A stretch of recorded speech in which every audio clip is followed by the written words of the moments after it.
Many believe the pandemic left much of New York's commercial office space vacant, but it turns out that's not exactly the case. CBS 2's Kevin Rincon shows us some buildings are hot, some are not, and some may be repurposed to draw people back to the city.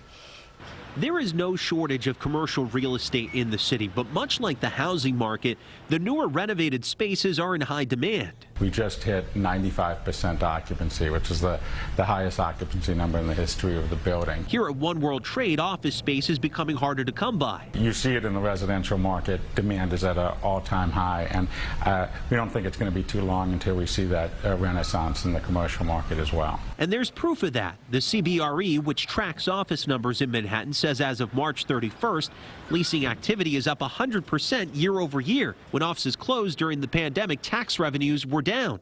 The Real Estate Board in New York says from November to December of 2020, in just those 2 months, the city lost $250 million in taxes. It could have been worse. Keith DeCoster, director of market data at REBNY, says storefronts in office-dependent areas had vacancies more than double to nearly 30%. But as we emerge from the other side of the pandemic, things are changing. One of the big reasons they want to get back to the office is to see their colleagues again. Getting them back requires making the workplace a more attractive option than the couch. Those buildings where it's hard to figure out why you want to go back into the office, those buildings are doing less well. Commercial space in older buildings might not be in high demand, but there could be another use for them.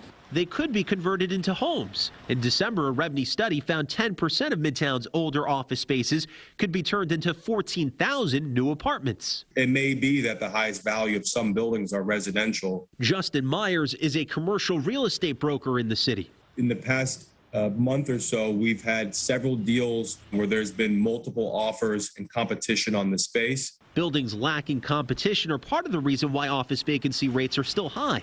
Right now, that number is at 14.7% in Manhattan. In a normal market, it would be closer to 10%. Either way, the city is far from being in crisis. We've heard this story before. We heard it after September 11th. We heard it after the Great Recession.